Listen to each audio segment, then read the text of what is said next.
اللهم صل وسلم وزد وبارك وأنعم وكرم ومجد على عبدك ورسولك محمد صلى الله عليه وعلى آله وصحبه وسلم.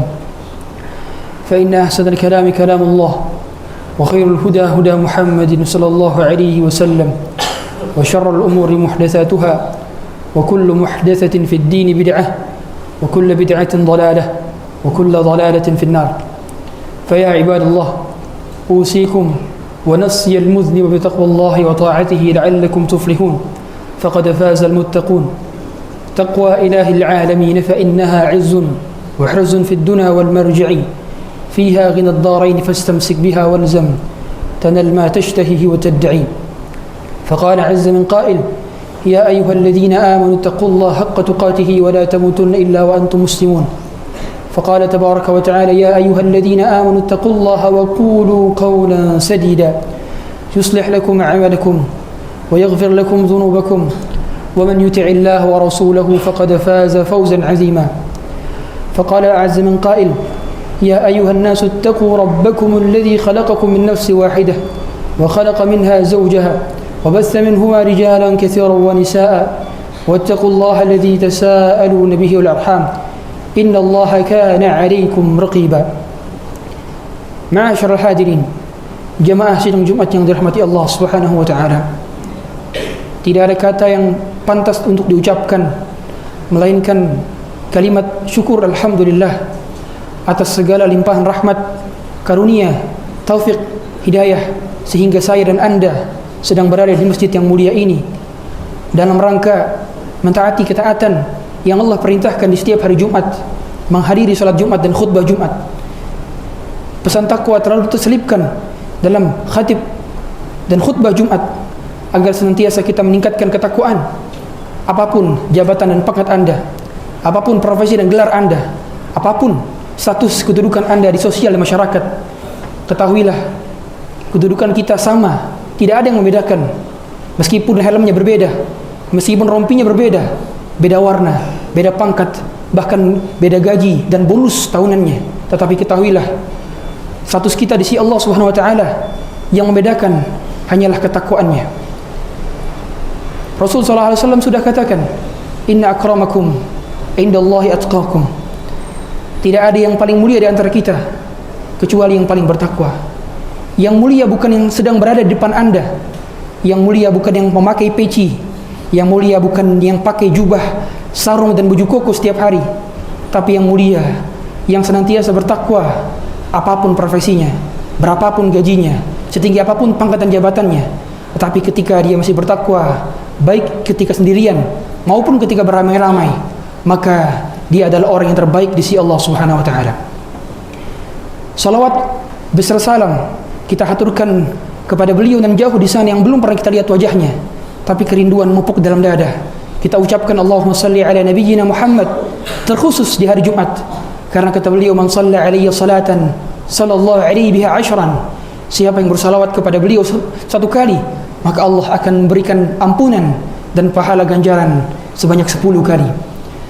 Maka tidak ada yang pantas untuk kita ikuti secara role model, gaya hidup, akidah, amaliyah, akhlak, melainkan Rasul mulia, utusan Allah yang menjadi manusia terbaik, bahkan makhluk terbaik, the best of human being, yaitu Rasul sallallahu alaihi wasallam. Beliaulah yang menuntun kita minadh dhulumati ila nur, dari kegelapan menuju cahaya terang benderang. Ma'asyiral hadirin, jemaah sidang Jumat yang dirahmati Allah Subhanahu wa taala. Dalam menapaki hidup, pasti manusia memiliki kadar kekurangan dan kapan dia memiliki kadar kelebihan. Ada kerikil-kerikil dalam batu kehidupan ini yang menjadikan hidup lebih berwarna, menjadikan hidup lebih bermakna. Ya, cobaan-cobaan itu tujuannya agar kita semakin membesarkan Allah dan mengkecil dan mengkerdilkan diri kita. Karena kita tahu yang besar hanyalah Allah, selain Allah kecil. Yang kuasa hanya Allah, selain Allah dikuasai. Dan yang paling mentakdirkan segala sesuatu adalah Allah, sedangkan kita hanya diberikan takdirnya. Oleh karenanya tidak ada yang pantas merasa besar kecuali Dia yang maha besar. Tidak ada yang pantas merasa kaya kecuali Dia yang maha kaya. Dan tidak ada yang boleh pantas merasa berkuasa kecuali Dia yang maha berkuasa. Dialah Allah yang menghidupkan sekaligus mematikan, yang mengkayakan sekaligus memiskinkan.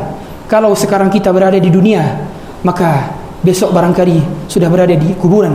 Kalau kita berada di atas kuburan, besok kuburanlah yang berada di atas kita.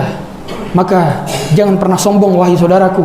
Harta yang Allah berikan dan dititipkan kepada kita, itu semua adalah miliknya, bukan milik kita.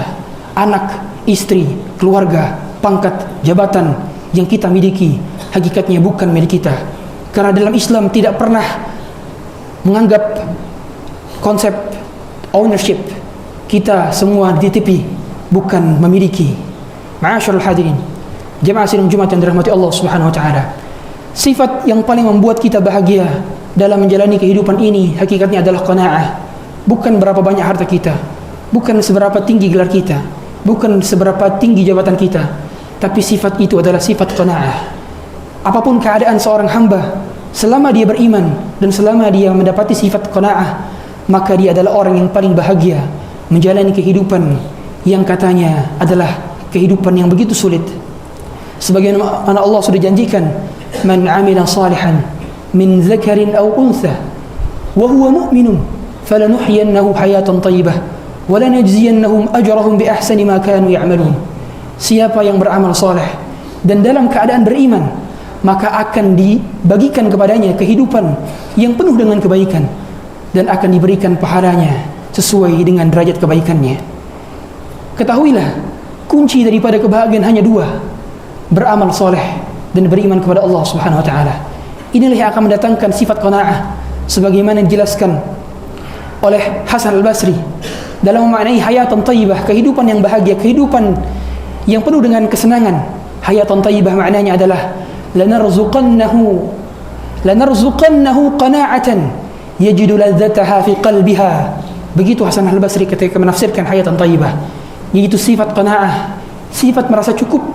Apapun yang diberikan kepadanya, dia merasa cukup, dia merasa bahagia.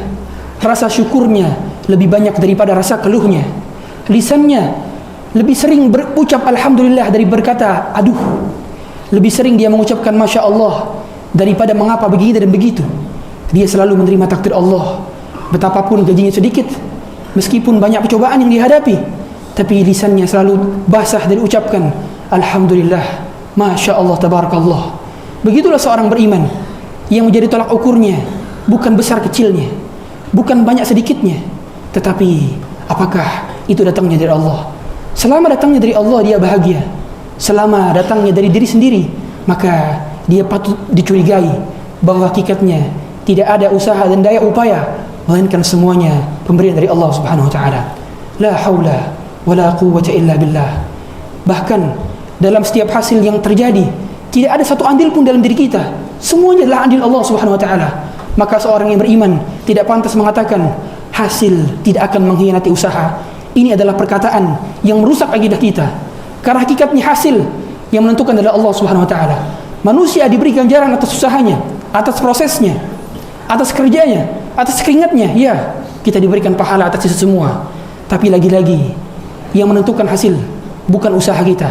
Yang menentukan hasil adalah Allah Subhanahu wa taala. Maka orang yang beriman ketika hasilnya tidak sesuai dengan ekspektasinya, dia tidak kecewa, tidak begitu kecewa, biasa saja. Terlebih lagi ketika hasilnya sesuai dengan ekspektasinya, dia tidak sombong, dia tetap memiliki perasaan bahwa dirinya lah kecil, yang besar adalah Allah Subhanahu wa taala. Yang menentukan hasilnya adalah Allah Subhanahu wa taala, bukan dirinya, bukan usahanya, bukan uangnya, bukan jabatannya, tapi semata-mata karena Allah taala. Oleh karena itu penting bagi kita untuk selalu mengingat bahwa sumber kebahagiaan itu ada dalam hati, bukan dari berapa digit gaji kita, bukan dari berapa banyak anak kita, bukan dari seberapa nyaman tempat tidur kita dan aset kita, tapi yang menentukan kebahagiaan adalah hati. Dan hati itu yang memberikan Allah Subhanahu wa taala. Hati ada dalam jantung kita, ada berada dalam dada kita, tapi dia bukan milik kita. Dia milik Allah Subhanahu wa taala. Kapanpun Allah membolak-balikannya, kapanpun Allah ingin merubah suasananya, Allah mampu mengubahnya dalam seketika. Kata Rasulullah sallallahu alaihi wasallam, "Inna quluba bani Adam baina usbu'aini min asabi'ir rahman yuqallibuha kaifa sya'." Sungguhnya hati anak Bani Adam berada dalam jari genggaman Allah Subhanahu wa taala. Kapanpun Allah ingin membolak-balikan keadaannya, maka sangat mampu bagi Allah.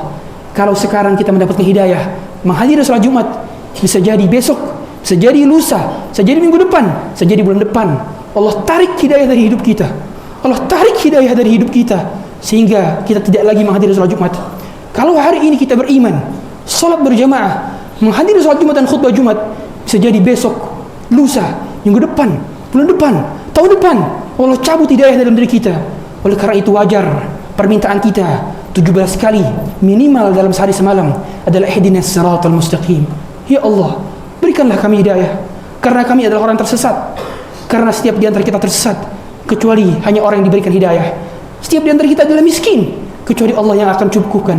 Setiap di antara kita tidak memiliki kuasa kecuali Allah yang menitipkannya. Setiap di antara kita tidak punya apa-apa kecuali Allah yang memberikannya. Maka jangan pernah sombong wahai saudaraku. Jangan pernah sombong. Jangan pernah sombong untuk mendengarkan ceramah. Jangan pernah sombong untuk tertidur tatkala khutbah Jumat. Jangan pernah sombong karena diri kita pun butuh hidayah. Diri kita pun butuh mendengar siraman rohani. Diri kita butuh mendengarkan dalil. Diri kita butuh mendengarkan ayat-ayat Quran yang difirmankan, dan diri kita butuh mendengarkan sabda Rasulullah yang disabdakan. Maka jangan pernah sombong. Hadirilah salat Jumat. Hadirilah salat khutbah Jumat. Hadirilah salat berjamaah. Hadirilah kajian. Hadirilah pengajian. Karena kita butuh iman. Kita butuh hidayah. Kebutuhan kita kepada hidayah melebihi daripada kebutuhan kepada makan dan minum. Kebutuhan kita kepada kajian melebihi daripada kebutuhan kepada udara, melebihi kebutuhan kita kepada air. Ya, karena ruh lebih membutuhkan makanan daripada jasad. Ruh lebih membutuhkan itu karena makanan daripada ruh adalah keimanan. Seandainya ruh tidak memiliki keimanan, maka dia seperti nyawa yang tidak ada jasadnya. Dia akan terombang-ambing, tidak mengetahui siapa Tuhannya, tidak mengetahui siapa nabinya, bagaimana cara beribadah yang benar, bagaimana cara kita memandang aset, bagaimana cara kita memandang harta, bagaimana cara kita memandang kehidupan. Karena yang membimbing kita adalah dalil Al-Quran dan As-Sunnah. Seandainya orang tidak mengetahui dalil, maka untuk apa dia hidup? Karena hidup adalah untuk beribadah. Wa ma khalaqtul jinna wal ins illa liya'budun. Barakallahu li wa lakum fil Qur'anil 'azim wa nafa'ani wa iyyakum bima fihi min al-ayati wa dhikril hakim. Taqabbalallahu minni wa minkum tilawatahu innahu huwal ghafurur rahim.